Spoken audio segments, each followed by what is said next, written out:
Víctor Gómez Casanova, Oli Matos, Anibel Carrosario, buenos días a Pablo Maquine, a Eury Cabral, José La Luz, Melton Pineda y la bienvenida a don Amaury Saibar.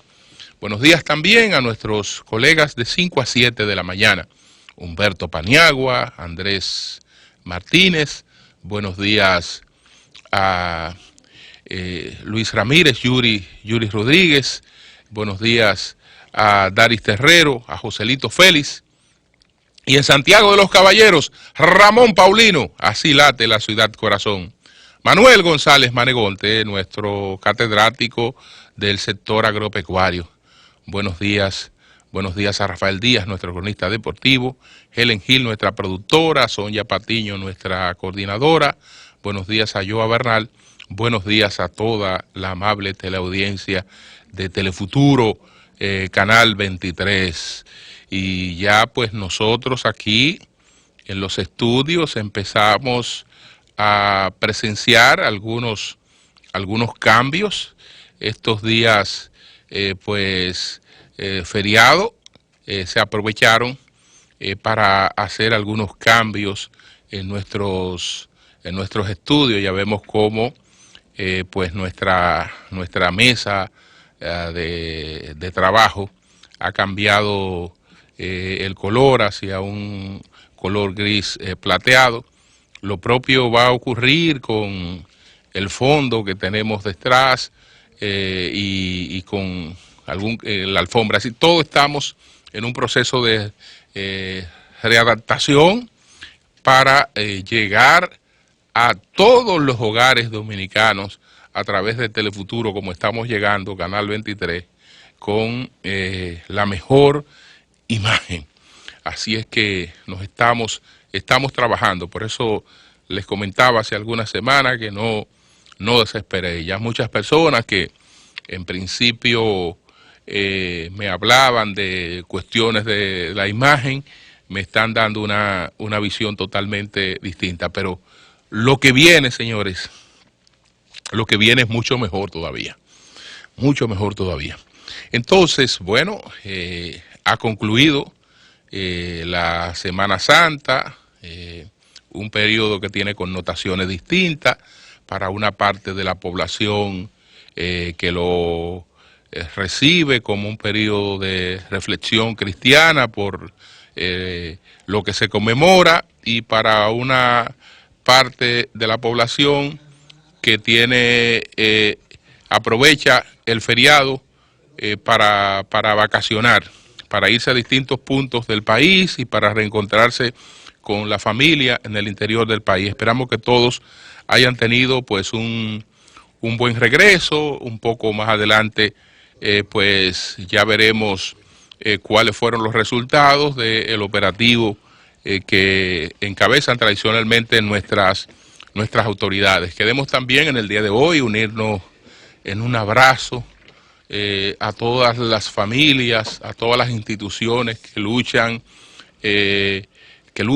para que las personas que viven con autismo pues puedan ser útiles a la sociedad, para que no se les discrimine, para que se les vea como personas con talentos especiales que pueden ser de provecho para la sociedad. Así es que en este Día Internacional del Autismo, nuestro abrazo a todos.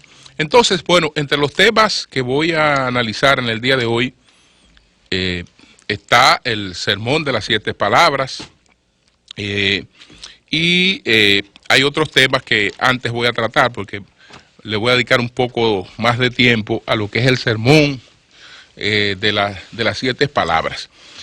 Pero quiero expresar que realmente me siento contento por lo que ha ocurrido en Costa Rica, porque el uso del nombre de Dios para politiquear es un acto de oportunismo. Es un acto de oportunismo.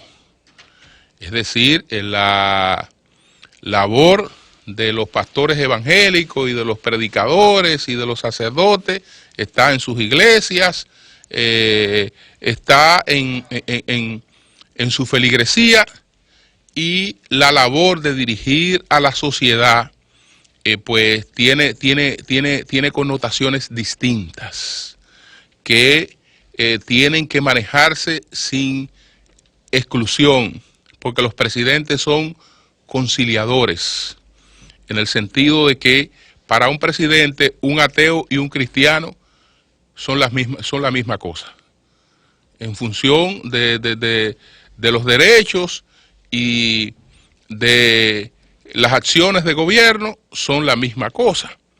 Entonces, en Costa Rica se dio una situación muy coyuntural que fue, entre otras cosas, provocada por la Sociedad Interamericana de los Derechos Humanos. Aquella forma que usa esta Sociedad Interamericana de los Derechos Humanos de dirigirse a países soberanos, peor que si estuviera tratando con colonias, en Costa Rica tuvo un impacto que le iba a hacer mucho daño a esa sociedad. Cuando a los costarricenses se les dijo que esta entidad, que esa entelequia que se llama Comisión Interamericana de los Derechos Humanos, había ordenado por sentencia a Costa Rica el reconocimiento del matrimonio entre personas de un mismo sexo. Eso ocurría mientras había una campaña electoral en Costa Rica. Y una persona que estaba en un lejano tercer lugar emerge de repente y gana una primera vuelta, porque la respuesta de la gente fue emocional. Dijo, no, eso no, pero sobre todo de los cristianos, una respuesta emocional. Y eso creó ese boom repentino de el señor Fabricio Alvarado, cantante, predicador evangélico. Y entonces el debate en Costa Rica no era en función de quién representaba soluciones para los grandes problemas de ese país, sino quién estaba en contra o a favor del derecho que tienen las personas a su libre albedrío. Entonces, eso era totalmente aberrante. Pero esa sociedad, que tiene una gran experiencia democrática, despertó a tiempo y dijo, no, esto no puede ser. Esto no puede ser. Y entonces se decidió en favor de Carlos Alvarado, del Partido Acción Ciudadana. Este partido está en el poder en estos momentos. Y ese partido estaba afectado por otro tema. Es decir, que además de que le afectó el tema de la sentencia de la Corte Interamericana de los Derechos Humanos, porque el Estado costarricense, ese partido en el poder, frente a una imposición como esta, aunque no la iba a acoger desde luego, pero no hubo la reacción por parte del gobierno que la gente esperaba ante un irrespeto a la soberanía de un país, de unos carajos que le dan órdenes a los presidentes, le dan órdenes a los legisladores y se creen con esas posibilidades. Entonces, como la gente no advirtió una reacción del gobierno, eso se lo cobró en principio a Carlos Alvarado, que era el candidato del partido que está en el gobierno actualmente. Pero además ese partido fue afectado por otro tema que ya en una oportunidad lo analizamos ampliamente, que fue el tema del cementazo, que lamentablemente ellos pues permitieron que el relato que primara sobre ese tema fue el relato que impuso el duopolio del cemento en Costa Rica.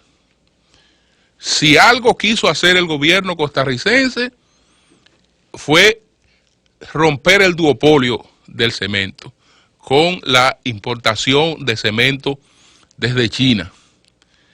Y se variaron las reglas ya con un cargamento de cemento que estaba camino a Costa Rica.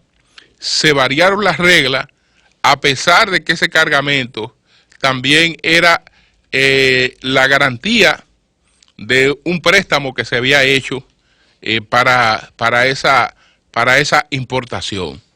Y a partir de ahí se generó el llamado escándalo del cementazo. Pero ese escándalo del cementazo no era a favor de los intereses del pueblo costarricense, porque lo que le interesa, lo que debe interesarle al pueblo costarricense es que si quiere comprar 10 fundas de cemento, eso no esté controlado por un cártel que tiene un duopolio, sino que haya libre competencia. Y una cosa que era positiva se ha terminado vendiendo como un acto de corrupción, y eso afectó mucho también al gobierno. Pero después de la campaña y de las cosas que ocurrieron, el electorado actuó con la racionalidad que le correspondía y dijo no, aquí no me venga con este cuento de que usted es un enviado de Dios y que Dios quiere que usted gobierne. No, Dios no se mete en política. Dios no se mete en política, olvídese de eso. La política es una cuestión que se ejerce entre los hombres y los pueblos. Eso no es un negocio de Dios.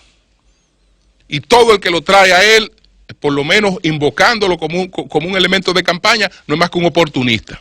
Y qué bueno que el oportunismo fue derrotado ampliamente en Costa Rica. Bueno, no voy a decir que es lamentable. Uno no se alegra de la muerte de nadie, pero todo el mundo sabe que si existe el infierno, Efraín Ríos Mon va directo a él. Directo y en vivo a la candela del demonio. Si existe el infierno, si existe el demonio, Efraín Ríos Mon, él es dictador guatemalteco, acusado de genocidio. Un solo caso, una sola acusación de las tantas que él ha enfrentado de genocidio, involucra la muerte de 1.772 personas indígenas. A pesar de haber gobernado en un periodo tan corto, pero de los más sangrientos. Un año que fue un río de sangre en Guatemala. Aquí se habla que en los 12 años de Balaguer, pues hay quienes hablan de 3.000, de 4.000, de 5.000 desaparecidos. Bueno, en un año de Efraín Ríos Mon se habla de 45.000. Es decir que ya vemos cuál fue la práctica de este caballero.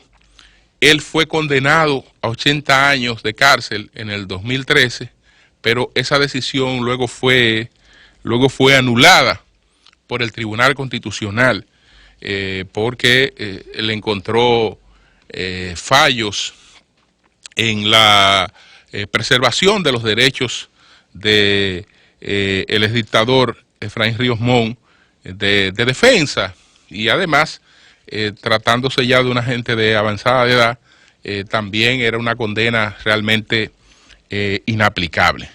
Pero ayer se produjo el fallecimiento en Guatemala de el señor Efraín Ríos Mon.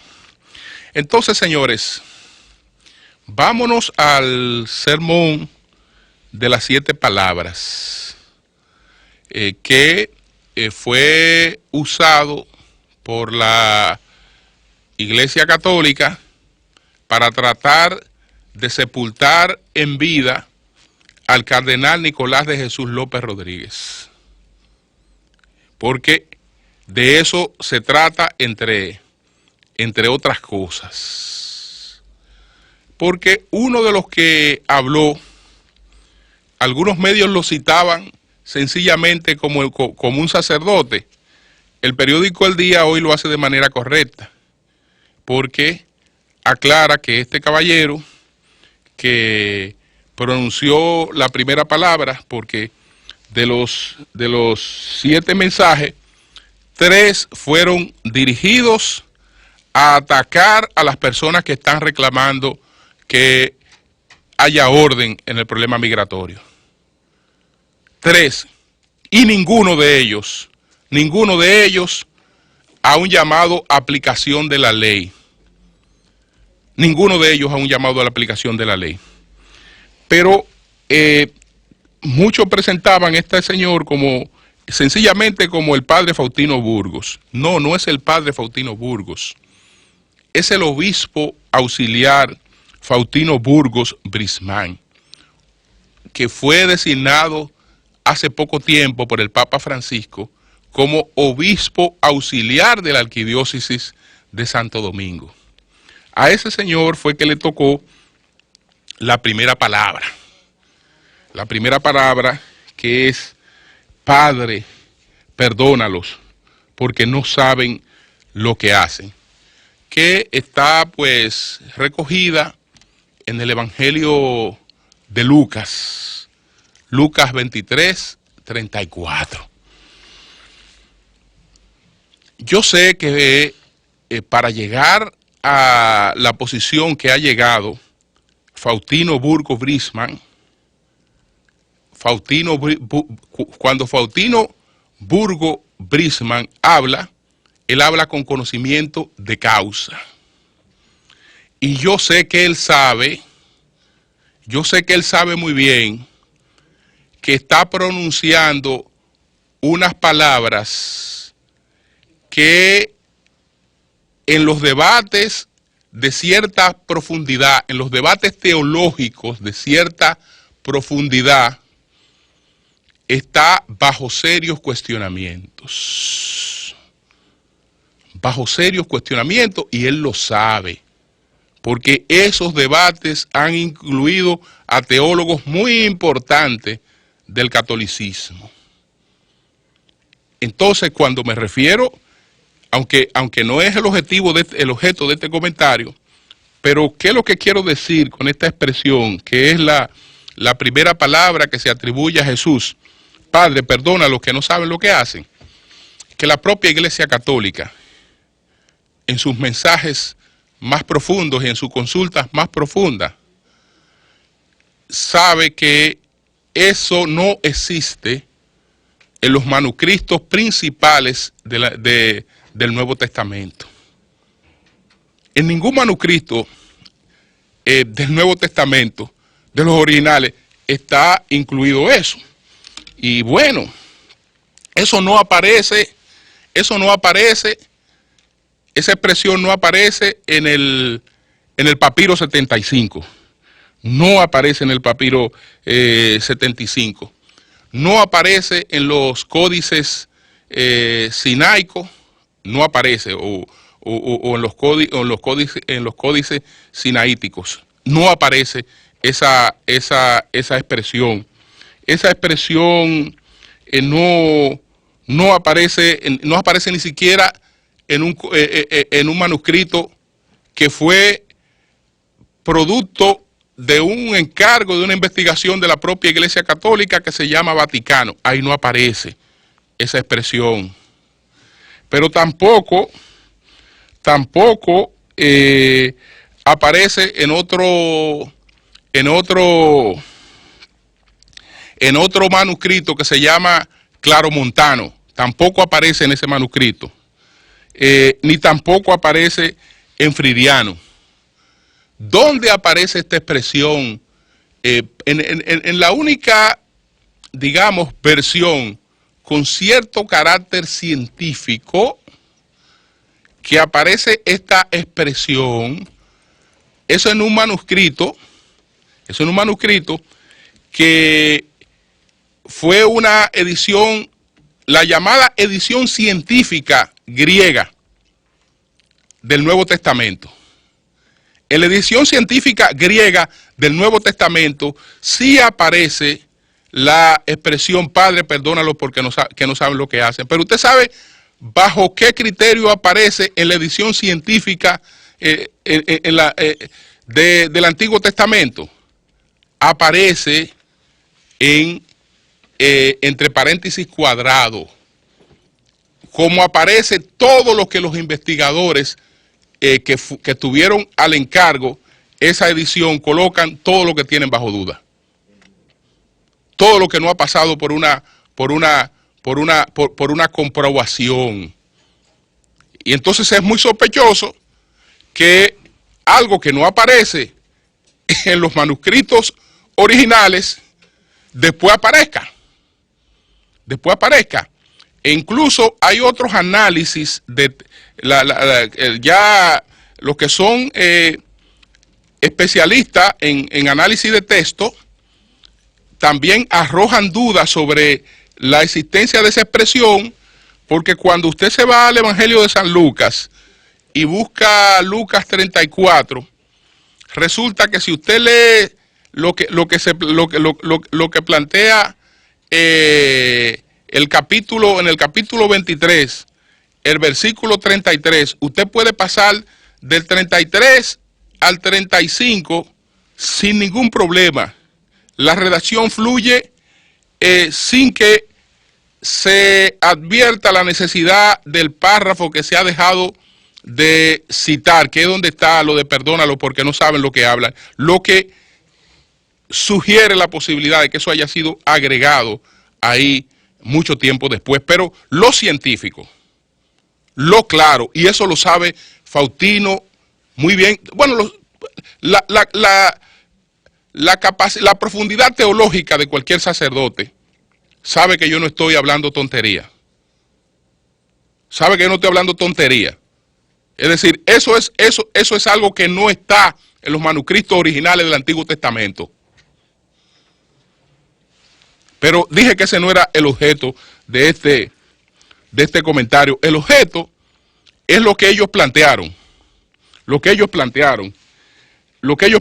Vamos a ver, dice el obispo Faustino Burgos Brisman, él dice lo siguiente: Padre, perdónalo porque no saben lo que hacen.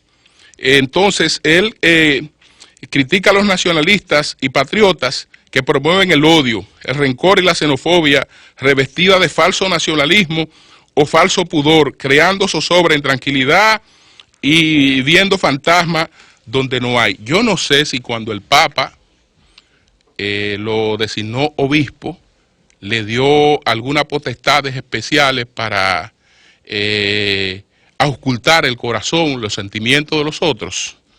Creo que no, creo que ningún hombre está en capacidad de eso. Y por lo tanto, cuando una persona se dirige a creencias distintas a las de él, tiene que hacerla con respeto. Hoy, en la sociología moderna, pues las ideologías son también analizadas como religiones. Y entonces hoy nos dividimos entre las religiones teístas, ¿no?, que son aquellas que expresan una creencia en Dios, y las religiones naturales, que es donde están agrupadas las ideologías. El nacionalismo es una religión natural. El cristianismo, el catolicismo es una religión teísta. Entonces, cuando desde mi óptica yo estoy defendiendo mis creencias, yo estoy defendiendo mi fe, yo debo hacerlo con un nivel de respeto a las otras creencias, porque de lo contrario estoy estimulando que a mí no se me respete, porque ya yo tengo que tomar en cuenta que yo no tengo un privilegio, que no tengo, digamos, el monopolio de la verdad, porque yo sea obispo, porque yo tengo una sotana. Como no la tiene él por tener una sotana, yo no la tengo tampoco por tener este micrófono todos los días. Entonces, cuando habla un obispo o cuando habla un sacerdote, lo que hay es que analizar lo que esa persona dice, y cuando habla un comunicador, analizar lo que esa persona dice, Pero el hecho de que usted lo diga bajo una sotana o yo lo diga frente a un micrófono no nos da a ninguno el monopolio de la verdad. Por lo tanto, si vamos a participar en el debate público, tenemos que hacerlo con respeto. Y yo creo que esas expresiones de ese obispo son totalmente irrespetuosas para las personas que han expresado en la República Dominicana de manera permanente su interés porque el desorden migratorio en este país se controle. Y ninguna de esas personas lo han hecho llamando a abusar contra nadie, ni lo han hecho llamando a vulnerar los derechos de nadie, ni lo han hecho promoviendo odio contra nadie.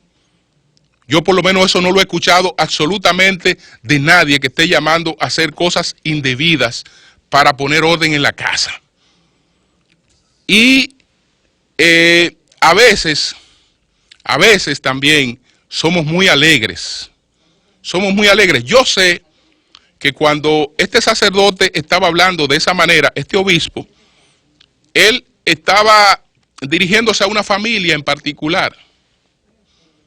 Se está dirigiendo a una familia en particular. Todo el mundo ve en ese mensaje a los vinchos. Y bueno, hay gente que el manejo es un manejo muy inmediato, muy alegre.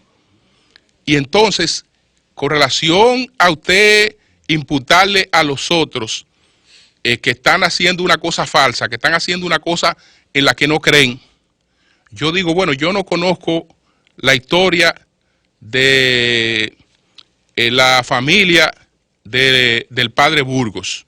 Me imagino que es una familia de dominicanos honorables, de gente trabajadora. Yo no la conozco. Ahora, yo sí conozco la historia de esas personas a las que usted le está imputando un falso nacionalismo. Es decir, ellos están en una pose falsa de patrioterismo. Es lo que usted está diciendo. Eso es un falso testimonio, que también es un pecado.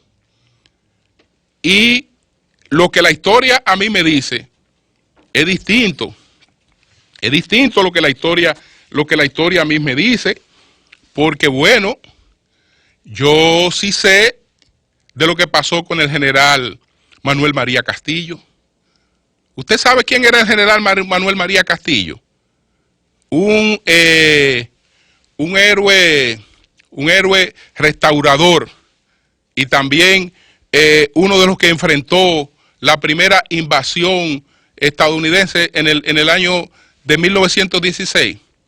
El general Manuel María Castillo, cuando el presidente Báez quería enajenar la bahía de Samaná y ese contrato fue al Congreso, ese fue el legislador que no solo no votó por ese contrato, eso que usted le está imputando falso nacionalismo, ese fue el legislador que no solo no votó por ese contrato.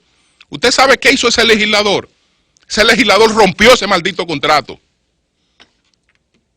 Y por eso, desconociendo incluso la inmunidad parlamentaria, fue apresado, fue vejado y fue torturado. Y aún así su posición no varió. Ese era el general Manuel María Castillo. Y un hijo del general Manuel María Castillo, que se llamó Pelegrín Castillo, fue el que documentó todos los abusos que se cometieron en este país, que cometieron los invasores en el 1916. ¿Y usted sabe cómo pagó ese señor? A Roberto Rosario le quitaron la visa por defender el registro civil dominicano, por ser un guardián fiel del registro civil dominicano. A este no fue la visa que le quitaron, no. ¿Usted sabe qué le quitaron a Pelegrín Castillo? El exequatur. Perdió el exequatur por su defensa, a la dominicanidad, por su posición patriótica, como la posición patriótica de su padre. Entonces, cuando aquí estemos hablando de falso nacionalismo, de falso patrioterismo, tengamos cuidado. Tengamos cuidado para no pecar de injusticia. Y le dejo la historia familiar ahí para no venir con bichos y no venir con los hijos. Pero creo que eso es suficiente como para que esté claramente documentado que esa no es una posición coyuntural ahora de un Vinicito, de un Pelegrín, de un Juárez. No. Esa gente tiene varias generaciones hundida en la defensa de la soberanía nacional. Varias generaciones, pero con hechos firmes y concretos. Entonces eso no es para usted subirse en un púlpito a irrespetarlo, así de manera alegre. Entonces, bueno, dice este señor eso, lo repito, es un falso testimonio porque eso no es el mensaje que se ha estado promoviendo a la hora de exigirle a nuestras autoridades que apliquen la ley de migración, a la hora de exigirle a este país que haga valer su soberanía y a la hora de enfrentar a todos los organismos internacionales que han querido imponer otra cosa en este país. Entonces, bueno, en la misma onda del obispo auxiliar Faustino Burgo Brismán, en esa misma orden, se pronunciaron otros sacerdotes. Ahí estuvo Miguel Ángel Amarante, que se pronunció en ese sentido, y se pronunció en ese sentido también Nelson Antonio Acevedo. Entonces, pero Nelson Antonio Acevedo agregó otra cosita, porque Nelson Antonio Acevedo dice que que hay dominicanos que se roban una gallina y mueren enfermos en la cárcel de La Victoria, y que a cambio los ladrones del caso Odebrecht, quienes sobrevaloraron casi todas las obras que realizaron, están sueltos disfrutando de la fortuna que han amasado. Bueno, es muy fácil hablar de esta manera, desconociendo que hay un debido proceso, y que tenemos que acogernos al debido proceso. Dice Nelson Antonio Acevedo que todas las obras están sobrevaluadas. Bueno, siempre he dicho que ni en la República Dominicana ni en ninguna parte donde se está debatiendo el escándalo Odebrecht, el tema de la sobrevaluación es un tema de justicia. En ninguna parte nadie a lo que está sometido a la justicia, ni está en proceso, está sometido por el tema de sobrevaluación. Ese no ha sido un tema judicializado. Ese es un tema del que la gente habla, pero que habla con alegría, porque nadie ha podido documentar una sobrevaluación. Es decir, eso es una suposición. Es una suposición y por lo tanto carece de base. Ojalá que Nelson Acevedo, Nelson Antonio Acevedo, el padre Acevedo, promueva, por lo menos en el caso de una sola de esas obras, una documentación que le permita sustentar un criterio generalizado, porque es igual que yo diría, bueno, pero todos los padres son pedófilos. No son pedófilos. Todo el que está debajo de una sotana, lo que esté buscando es menores o mujeres o lo que fuera para abusar de ellas. No, la mayoría no está en eso. Él es padre del Santo Cura de Ars, de la iglesia Santo Cura de Ars. Esa iglesia tiene un conflicto porque el padre, el cura párroco que fundó el colegio Santo Cura de Ars, tuvo sus hijos y después sus hijos estaban reclamando la propiedad del colegio. Yo no sé cómo la iglesia resolvió ese tema, pero nadie tiene que generalizar y decir que los curas que están ahí, incluyendo él, tienen la misma conducta, porque probablemente la conducta de él es totalmente distinta a esa. Entonces, es muy bueno usted quererse hacerle gracioso y decir cosas que suenen ampulosas, que suenen que le caigan bien a la gente, pero eso no es el papel de un sacerdote. Y menos cuando usted está en un mensaje como este, que se supone que es un mensaje que tiene otras connotaciones. La iglesia sabe de la situación de crisis que está padeciendo en América Latina. República Dominicana es una de las 18 países de América Latina, que hay 7 países de esos 18 países de América Latina donde el catolicismo ha descendido por debajo de un 50%. 48% tenía la última Latinobarómetro en la República Dominicana. En la República Dominicana, hoy, usted ve que hasta candidatos y aspirantes presidenciales y políticos que se habían mantenido alejados del tema migratorio han estado asumiendo posiciones en relación con el tema migratorio. Y la han estado asumiendo sencillamente porque no hay una sola encuesta en la que no aparezca como la principal preocupación del pueblo dominicano. La última Gallup, y me refiero a los datos de las 1.200 muestras, para que no digan que yo digo que es buena para una cosa y mala para la otra. No, lo que yo me he referido siempre son a las cosas que no son el producto del universo de la muestra. El 81% de los dominicanos que no quieren más ilegales en la República Dominicana, más ilegales haitianos, en la República Dominicana, corresponde a la muestra del universo de los 1.200. Si la Iglesia Católica ha decidido, yo no sé por qué, ponerse de espalda al sentimiento mayoritario del pueblo dominicano, que le vaya bien. Cada quien tiene derecho a establecer la posición que le venga en gana. Ahora, no lo hagan calumniando ni levantando falsos testimonios. Cambio y fuera.